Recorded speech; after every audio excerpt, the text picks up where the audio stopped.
Hi, I'm Ricky LeBlanc, the managing attorney at Sokolov Law.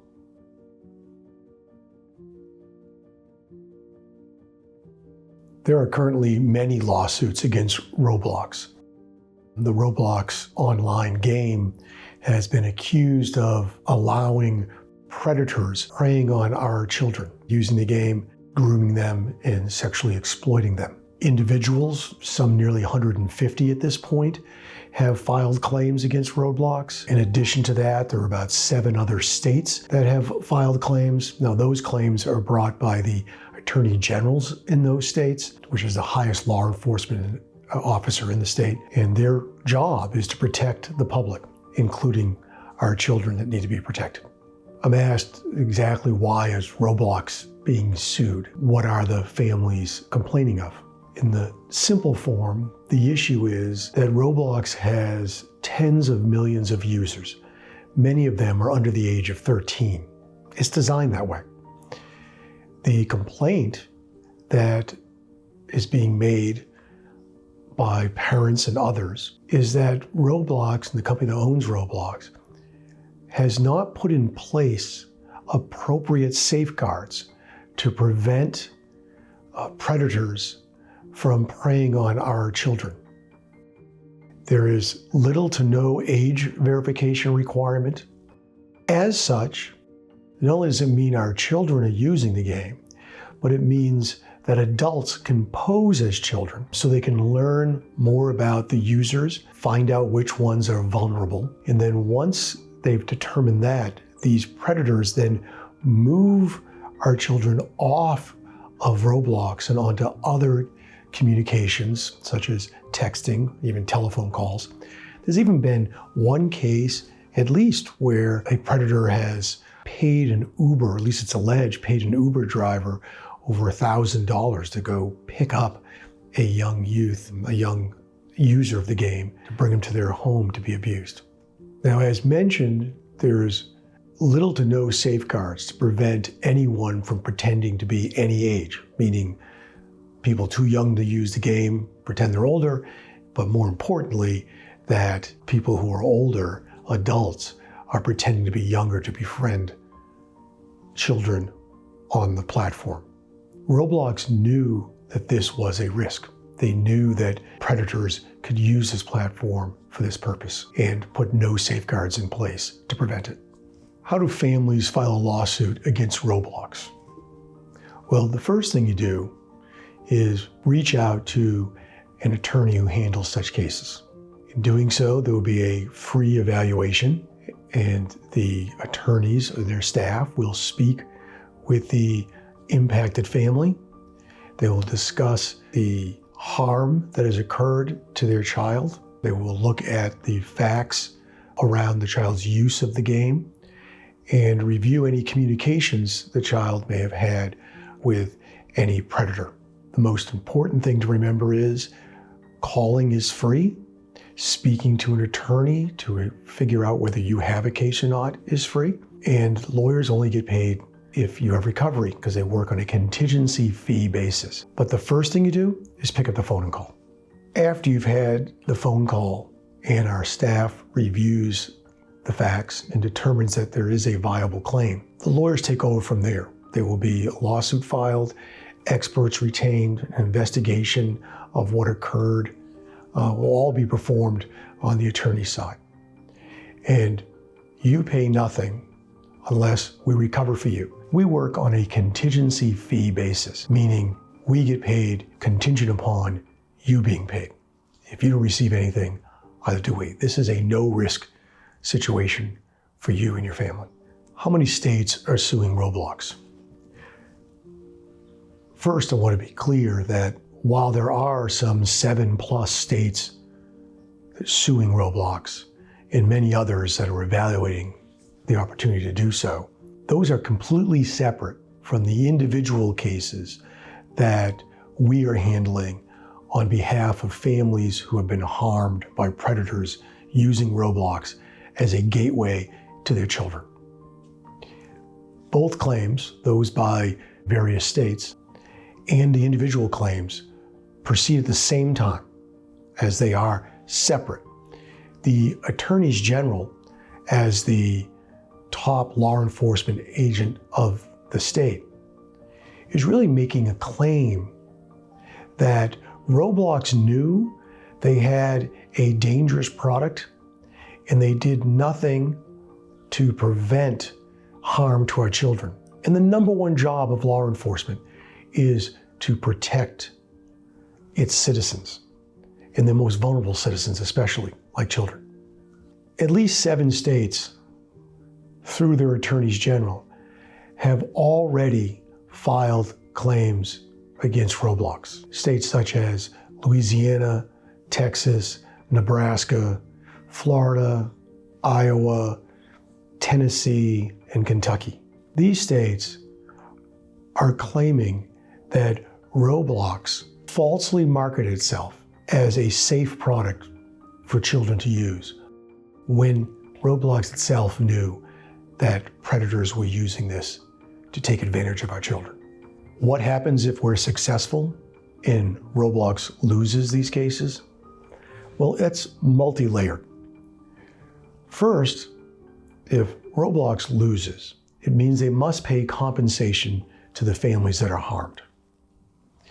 Paying compensation for a corporation oftentimes leads to them taking action to prevent such harm from happening again. So the hope here is that our families will be compensated appropriately for the life-changing and probably lifelong impact that this sexual harm has done to them, but also that Roblox will take the necessary measures that they're fully capable of taking to help prevent these harms in the future so the next kid isn't harmed. As I said, this is multi-layered.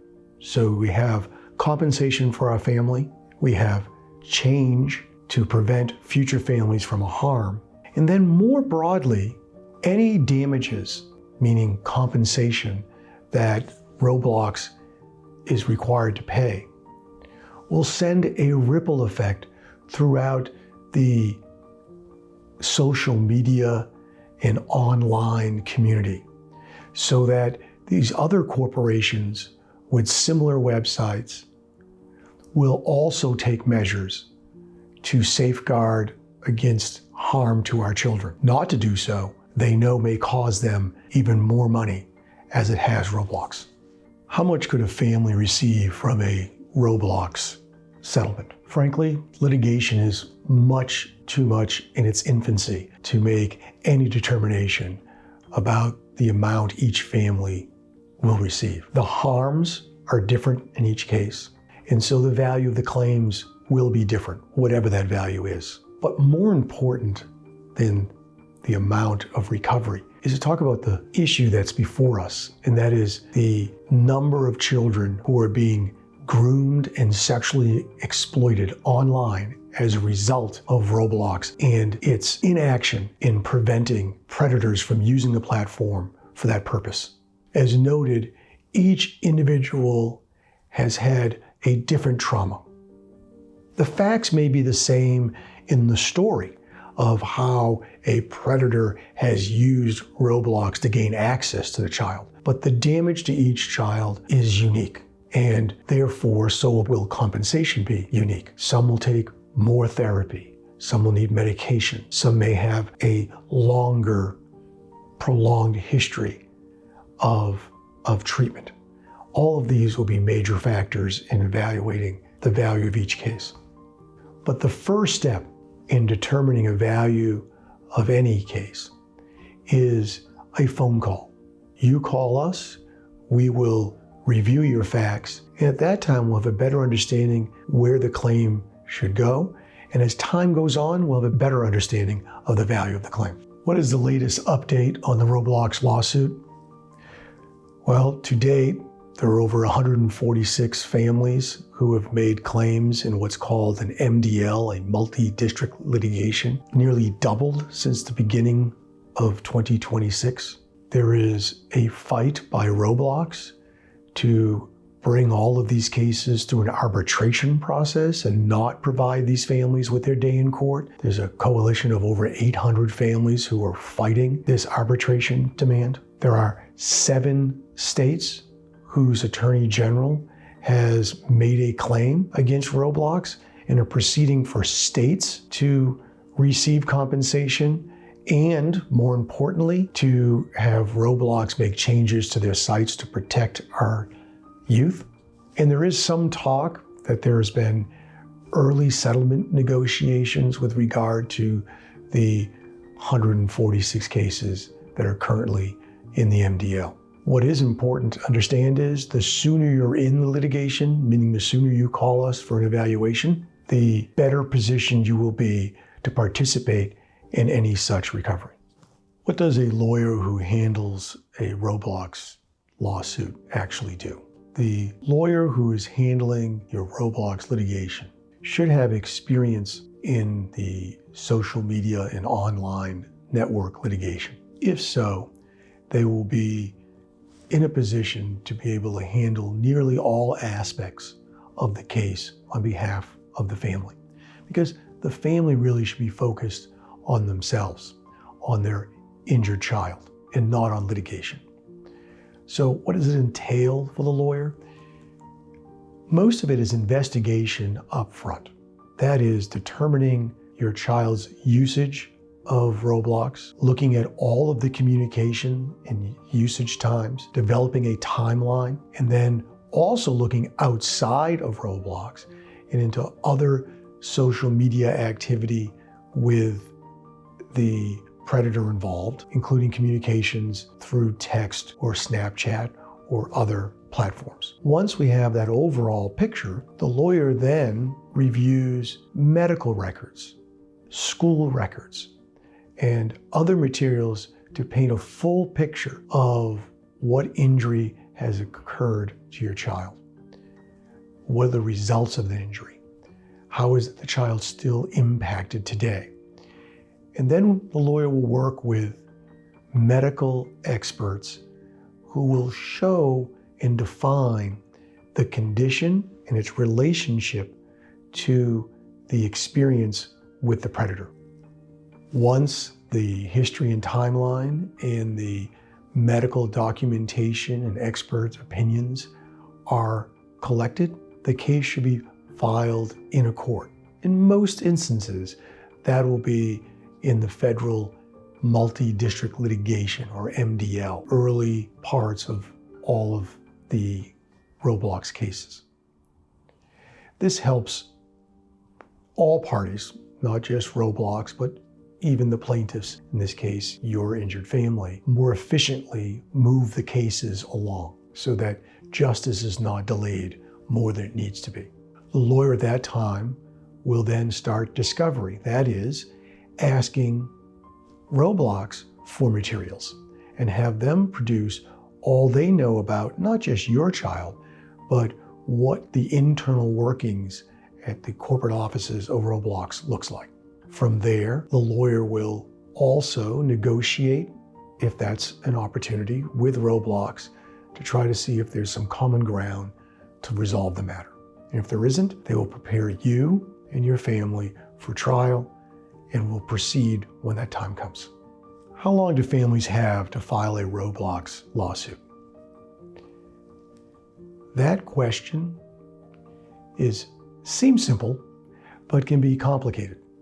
And that's because each of our 50 states and the District of Columbia and our territories have their own rules and timelines from the time someone is injured until the time they file a lawsuit. If you go beyond that time limit, which is called the statute of limitations, any rights you may have had to make a claim will be forever lost. So the important part to understand with how much time I have is the simple answer. Now. That's the amount of time you have. Do it now. Make your phone call to us. We'll quickly evaluate your claim and make a determination as to whether or not a claim could still be filed. The Good news is, in many states, the time you have to file is told until the child's 18th birthday. But don't wait that long. Things are always happening. There are new developments in this case, and the sooner you're involved, the greater the likelihood of success.